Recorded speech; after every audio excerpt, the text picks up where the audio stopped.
Billboard dərsini. Billboard başlayacağım sizə. O.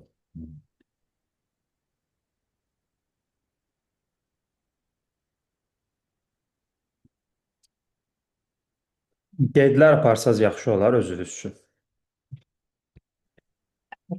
Bu Billboardda ümumiyyətlə birinci Billboardın məqsədini sizə başlayalım. Interesting. Billboard güzel. Billboard dizaynlar böyük bir dizayn şeyini əhatə edir ümumiyyətlə. Ə, və billboardlar çöl dizaynları sayılır. Billboardın qaydası metro bannerlərinə də keçərlidir. Metro olsun, belə stendlər olsun, eyni qaydalardır bunlar. Bunlar hamısı küçə mədəniyyətinə, küçənin qaydalarına, stereotiplərinə uyğun bir çərçivədə hazırlanır billboardlar. Yəni eyni bir sistemə malikdirlər. Və orada xüsusi sirlər və psixoloji yanaşmalar önəmlidir billboardda. Yəni, sadəcə billboarda bir hazırladınız, bitirdiniz, çölə vuruldu, o tipdə yox, çölə uyğun bir adaptasiya forması var. Və orada önəmli birinci punktumuz o 6 saniyəlik baxış testidir. Çünki orta statistik bir insan billboarddan cəmi 5-6 saniyə baxır. Yəni billboard informasiyanı 5-6 saniyə ərzində qarşı tərəfə dəqiq ötürməyi bacarmalıdır. Yəni siz billboardu hazırlayanda ona uyğun hazırlamağa başlamalısınız. Yəni insana 5-6 saniyə ərzində ə, materialı ötürməyə bacarmalısınız. Onun üçün də belə deyək, məsələn dizayn 6 saniyə göstərməlisiniz və baxanın nə yadda saxladığını soruşmağa çalışmalısınız. Yəni məsələn bir dizayn eləyirsiniz, billboard. Onu tanışınıza falan göstərirsiniz və 6 saniyə vaxt verirsiniz. 6 saniyə ərzində ona nə çatdı, o nə anladı, bunu qəbul etdimi, informasiyanı götürdümü? Yəni billboarda baxanda önəmli billboarddakı mexanizma nədir? Brendin loqosu, yəni hansı vizuala sahib olduğu, hansı şirkətə sahib olduğu bəlli olmalıdır. Sloqanı bəlli olmalıdır. Yəni hansı sloqan yer alır billboardda. Yəni ötürülən mesaj, brendin rəngi, rəng brendi tanımlayır yoxsa yox. Yəni siz məsələn McDonald's-unu hazırlayırsınızsa, McDonald's-un rənglərindən istifadə etməlisiniz. Artıq rəng istifadə edə bilmərsiniz də. Və vizual görüntü. Və ən axırda da hara yönləndirirsiniz? Yəni veb sayta mı yönləndirirsiniz, ünvana mı yönləndirirsiniz, ondan sonra əlaqə nömrəsinə mi yönləndirirsiniz? Bu da önəmlidir. Yəni bu 6 saniyə içərisində bunlar hamısı algılanmalıdır.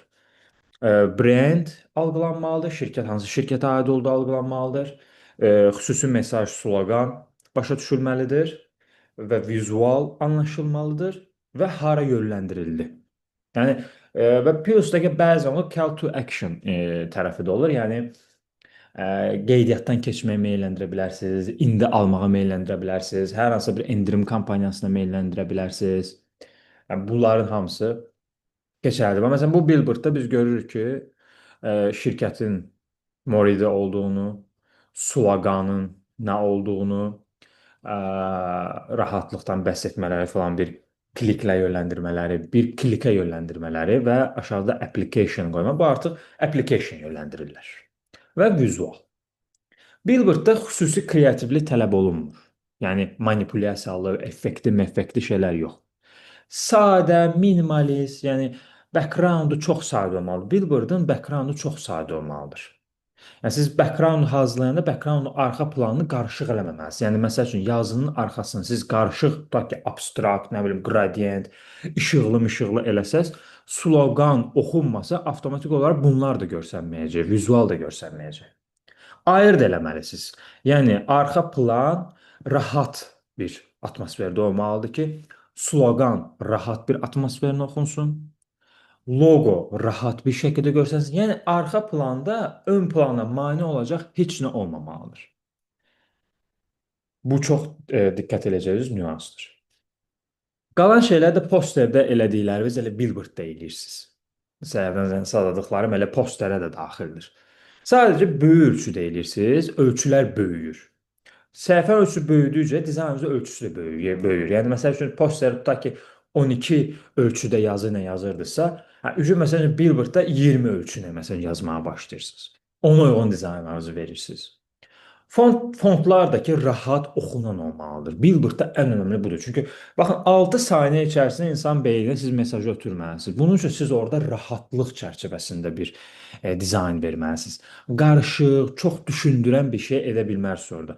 Çox düşündürən bir şey etsəz, ona görə e, siz orada diskomfortlu yaratsaz, qarşı tərəfə 6 saniyə, heç 5 dəqiqə ərzində nəyisə başa düşülməyəcəyini ötürmüş olacaqsınız, yəni.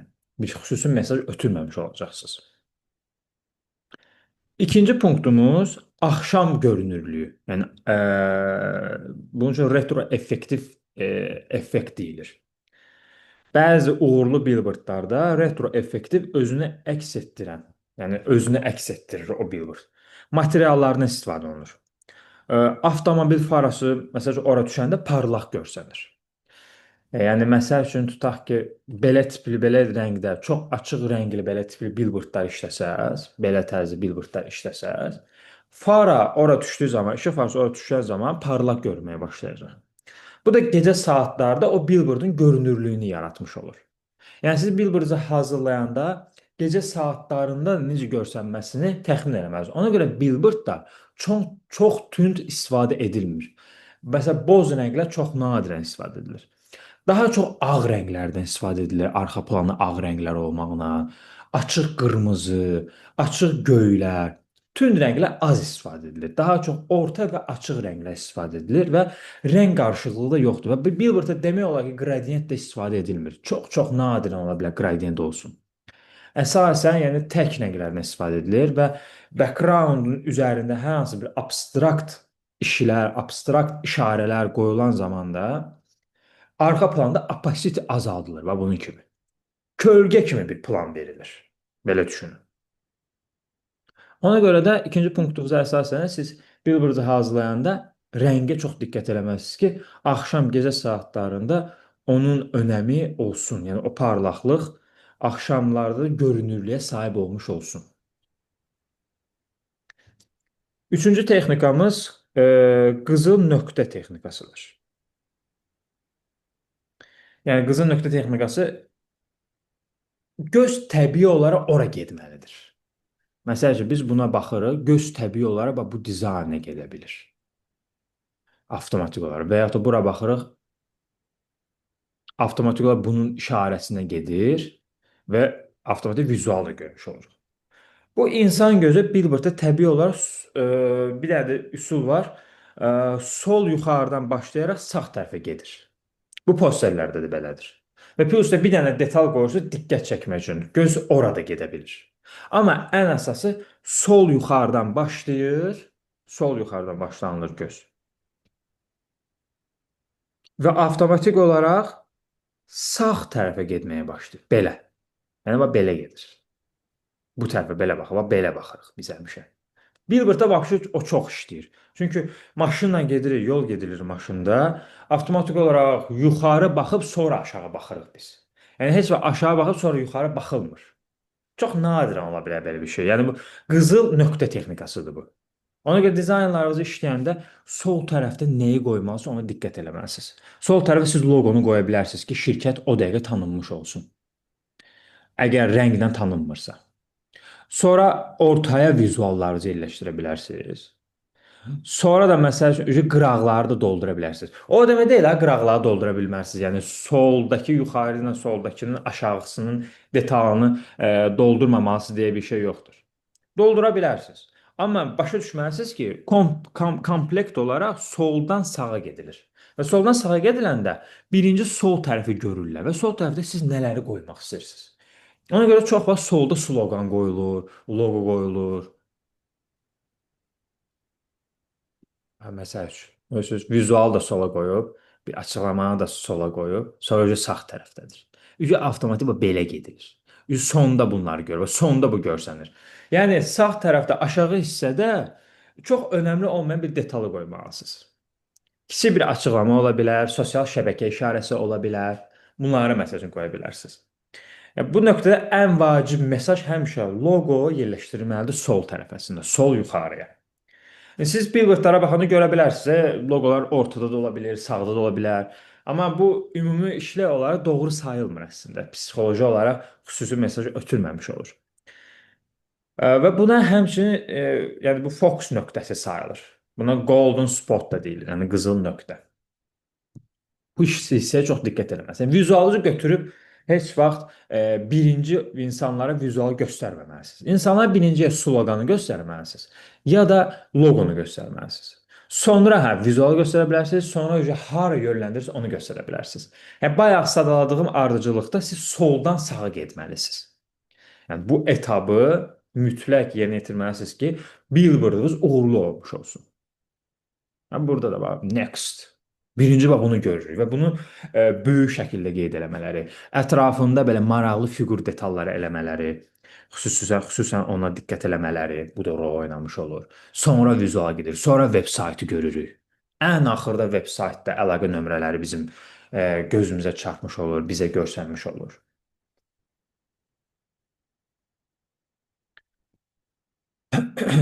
Dördüncü punktumuz yoldan keçənin şuuraltı ilə oynayan bir kontrast. Billboardda kontrast çox önəmlidir. Ona görə billboard Photoshop işidir. İllüstratorda da hazırlaya bilərsiniz. İndi mən sizə bugün hazırlayacağım, fasilədən sonra İllüstratorda hazırlayacağım. Çünki Photoshopda hələ nəsə hazırlamaq üçün hələ tezdir. İllüstratorda hazırlaya bilərsiniz. Amma bəzi xırda müəyyən detallar var ki, onlar edilə bilmir deyə illüstratorda. Ona görə ümumilikdə olaraq posteri billboarda Photoshopda edilir, kontrasta görə. Plus da ki, daha böyük ölçülə işlədildiyi üçün Photoshop piksellə iş olduğu üçün daha çox Photoshopda işlənilməlidir böyük ölçülər və pikselli işlər. Bu çox önəmlidir.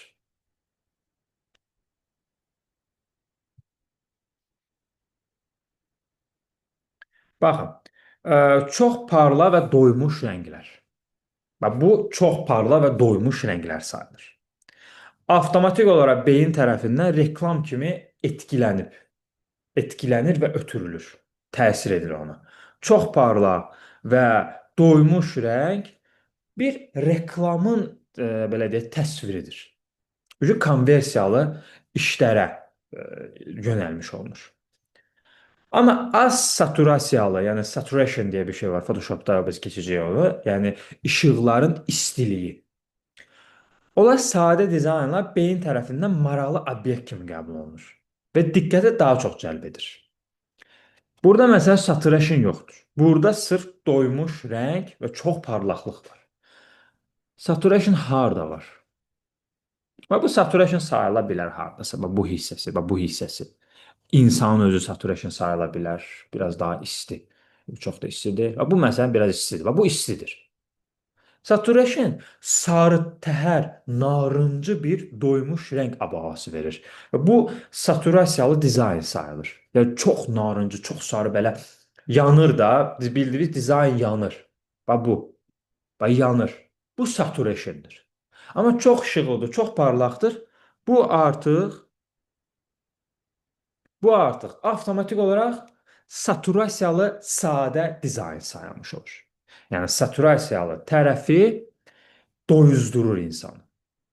Bunlar çox kontrastlı, çox parlaq eləməyiniz və ya da çox saturasiyalı eləməyiniz reklamın konversiyalı olduğunu bildirməyiniz olur. Yəni siz burada hər hansı bir brendi reklam edirsiniz. Burada da saturation var konkret olaraq. Diqqət cəlb edir. Yəni ona görə məsələn dizaynlarınızda kontrast və saturationla oynayacaqsınız Photoshopda işlədiyiniz zaman. Ümumiyyətlə həmişə kontrast və saturation oynamalısınız. Təyin eləməlisiniz. Ya siz doymuş rəng, çox parlaqlıq verməlisiniz, ya da çox isti bir atmosfera ötürməlisiniz, saturationu çox eləməlisiniz. Bunlara diqqət etməlisiniz. Bu həm posterə aiddir, həm billboarda aiddir, həm metro bannerlərinə aiddir. Bu 4 dənə punktdan sizə qaranlıq qalan bir tərəf var. Hayır. Tamamdır.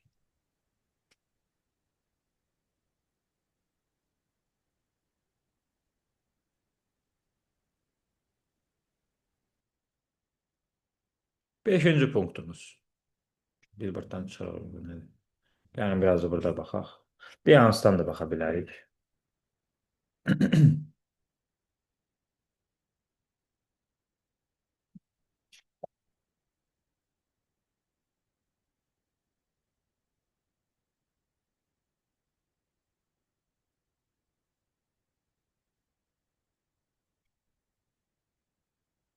Mənim işim çıxdı ki.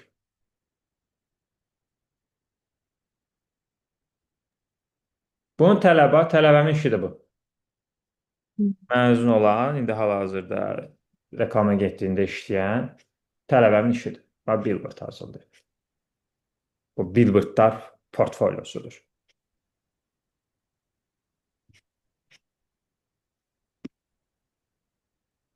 Nöqtəucu belə billboardlar hazırlayır.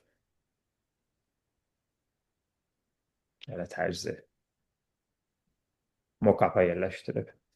Baxın, beşinci, optik illüziya ilə yadda qalmaq. Və burada tələbəm optik illüziya işlədir. Copy Brian'ı belə maraqlı motion blurlar verir. Yazıları fərqli bir font dizaynı verib, yazılara effektlər verib, parlaq effektlər verib. Arxa planı qarışıq edir, topu burada motion bluru daha çox işlədərək optik illüziyanı yadda qalmağa çalışır. Bəzi peşəkar dizaynerlər billboardda optik illüziya elementləri işlədir. Ya effektlər olur bu, motion blurlar, radial blurlar, slice text effektlər və yaxud da ki 3D effektlər, kölgələr ola bilir, abstrakt xəttlər ola bilir, plyonka effektləri ola bilir. Bunlar sayılır optik illüziya eləmək. Bu sürücünün, siz billboard hazırlayanda sürücünü düşünməlisiniz. Artıq sosial şəbəkə insanlarını yox. Çöldə maşın sürənləri, piyada gedənləri, bunları düşünməlisiniz. Çünki onlar üçündür bu billboard. Bu sürücünün beynində qeyri-adi siqnal yaradır və billboardda unudulmaz gəlir ona. Oyda, belə bir dənə fantastik bir şey gördüm. Avtomatik olaraq istər-istəməz onun yadında qalır bu.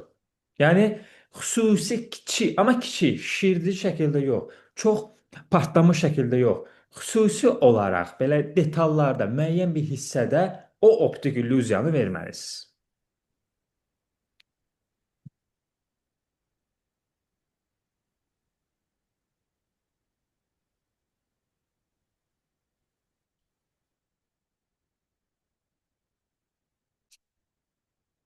Altıncı, lokal elementlərdən istifadəsi. Mənə aiddir effekti. Məsəl üçün, əgər billboardda yerli mədəniyyətlə, coğrafiya ilə ya da xalq zarafatı ilə əlaqəlidirsə, insanlarda özünü görmə effekti yaradır. Məsəl üçün, bu geyimi görürsüz, mən də geyinsəm belə görsənəcəm, belə bir atmosfer ötürmüş olursunuz qarşı tərəfə. Adam elə bilin ki, billboardda özünü görməlidir. Və yaxud da var idi, kampaniya eləmişlər Azərbaycanda, maaşları ağartdıq. Və yaxud da ağ eləmisiniz, belə tipli sloqanlardan ibarət billboardlar hazırlayırdılar əvvəllər zarafat eləyərək. Bunlar xalq arasında edilən zarafatlardır və insana səmimi gəlir. İnsana özünküsü kimi gəlir. Bu mənə aiddir effektidir. Mən də bu zarafatı eləyirəm. Belə bir atmosfer yaranır. Mən də bu geyimi geyinirəm məsəl üçün. Və yaxud nə bilim, mən də bu coğrafiyada yaşayıram. Tutaq ki, Zakatalanı götürüb qoyurlar. Avtomatik, Zakatala mənim vətənim filan, coğrafiyam, mənim rayonum. Bu atmosfer yaranır. Yəni billboarda baxan şəxs özünü orada görməlidir. Bunu da vizuallarla göstərirsiniz və yaxud da sloqanla göstərirsiniz. İki dənə variantınız var sadəcə. Başqa bir variant yoxdur. Burada nə bilim, şapna olsun, loqo olsun, rənglər olsun, burada rol oynamır. Ona görə sloqanlarınızı diqqət eləməyə çalışmalısınız. Amma bu o demək deyil, hər dəfə məsələn lokal elementlərini istifadə edə bilərsiniz. Bu sadəcə bir üsuldur. Hansı ki, lokal elementlərdən əlavə olaraq istifadə edə bilərsiniz özünüz üçün. Xüsusi olaraq detalla, müəyyən bir variantdan istifadə edə bilərsiniz.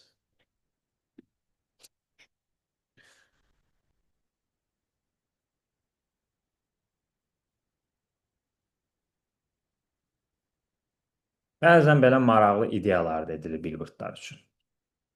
Yəni real şəkillə illüstrasiya arasında. O biz yaradıcı dərslər keçmişdik. Bu yaradıcılıqla bağlı olan dərslərdə billboarddan istifadə edə bilərsiniz, amma minimalist dərəcədə qarışdıraraq yox. Görəsən bu barmaqlarda niyə bu axır, məsəl üçün. Bu cür diqqət çəkir və bu cür illüziyadır. Və həm də bu 7-ci punktumuza aiddir. Hərəkətdə olan obraz illüziyası. Bu cür biraz hərəkətdə olmaq, yəni dinamiklik, hərəkətlilik. Statik dizaynda elə vizual yerləşib verilir ki, gəzən biri onu sanki hərəkət edirmiş kimi hiss etməlidir. Bu məsələn bunu görəndə təsəvvür edir ki, barmaq gəzir. Qırağına da belə bir detallar qoyuldu yazılarla və ya da fiqurlarla, xəttlərlə, strok xəttlərlə. O statikdir, amma bir tərəfdən də bizim beynimizdə sanki hərəkət eləcəkmiş kimi olur. Və yaxud da məsələn, küləkdə dalğalanan saç. Belə bir şey də qoysaz, bu avtomatik olaraq hərəkətdə olan bir obrazı bizə illüziya etmiş olacaq. Və yaxud da addım atan barmaqlar və belə və yaxud da ki, hərəkət eləyən, ayaqları qayçı kimi duran məsəl üçün adam. Bu emosional bir reaksiya oyadır. Yəni siz billboardlarınızda emosional bir reaksiyalara da fokuslanmalısınız. Nəyə görə? Çünki daha uzun müddətli yadda qalır. Billboardun məqsədi insanın beynində daha uzun müddətli yadda qalmasıdır. Və yaxud da dayanıb baxmasıdır ora. Bunu təsəvvür etməyə çalışmalısınız. Bunu kəşf etməyə çalışmalısınız. Ona görə də bu punktlardan istifadə edərək yola çıxmağınız önəmlidir ki, vizualınızda da şey qalsın. Detal qalsın. 8-ci səs təsəvvürü yaradan dizayn. Burada var əslində səs təsəvvürü atmosferası. Səs təsəvvürü nədir? Məsələn, bəzi dizaynlar vizualda səs effekt təsəvvürü yaradır. Məsələn, qışqıran adam, partlayan adam, yəni belə aqressiv görsənən adam və ya da popkorn şəkillər, partlayan popkornlar. Yəni elə təsəvvür etməlisiniz ki, beyninizdə belə partlayan popkorn gördə, pırt pırt pırt popkorn səsi gələ bilər tipində. Və yaxud da ki, ağzı açılmış qışqıraraq görsənən bir vizual, bu artıq insan beynində səs təsəvvürü yaradır. Səs canlanmasına səbəb olur. Və mesaj daha güclü yadda qalmış olur. Burada çox emosional bir effekt təsiri var. Atmosferik bir təsir var orada.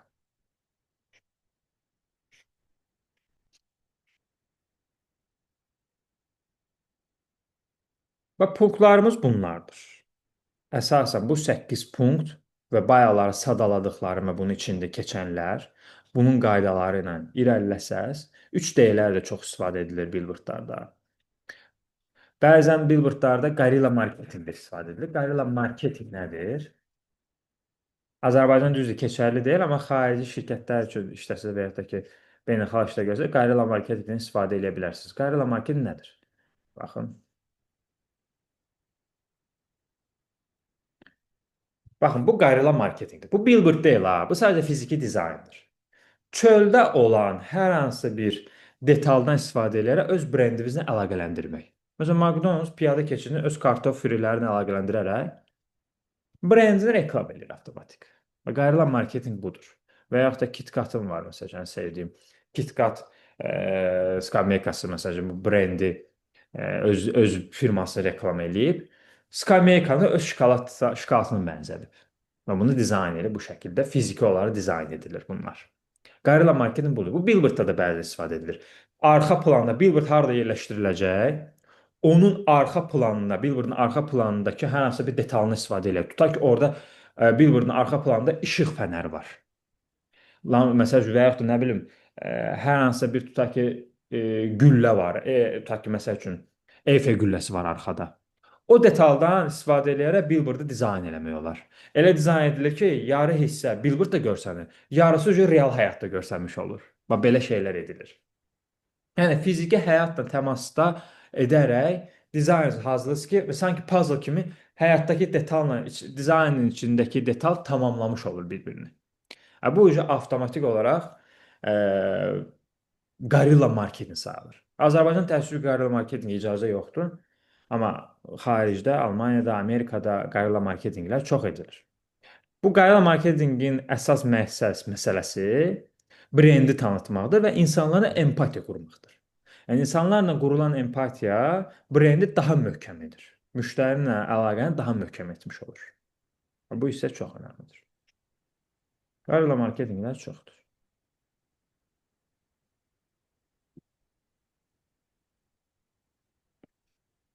Billboard dizayn yazıb, Billboard minimal dizaynlara da baxa bilərsiniz. Yəni, təkcə Billboard dizayn yazaraq baxmağınıza ehtiyac yoxdur. Billboard minimal dizayn yazmağınız ola bilər. Və font dizaynını görürsünüz necə eləyirlər. Belə. Ardıcıllığı belə olanlar olur. Yazı oxunacaq şəkildə olur.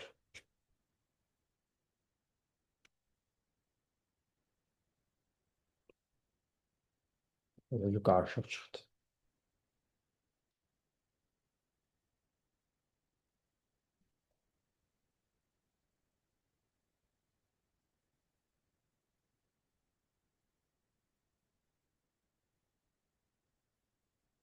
Billboard kreativ dizayn yazaraq da yol ala bilərsiniz.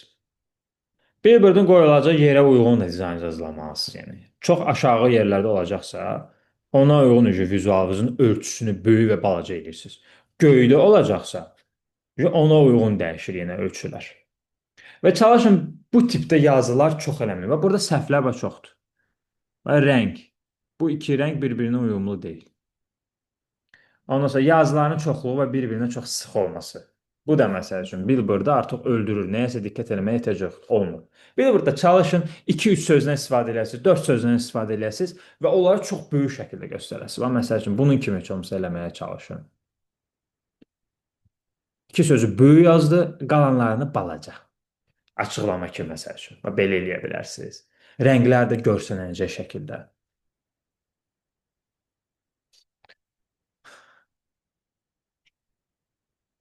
Aydındır billboard nəzəriyyəsi. Başa düşdünüz? Bəli, teacher. Nəsə sualınız var buna bağlı? Hələ ki yox. Tamam. İndi oturun 10 ədəd billboard dizaynı seçin, 10 dənə. Sadəcə şəkil kimi. Mənə göndərin onları. Baxım görüm hansı tip billboardlardan ilhamlanmağı seçirsiniz. Yaxşı? Tamam. Ondan sonra da mən sizə billboard hazırlayacağam. Tamamdır.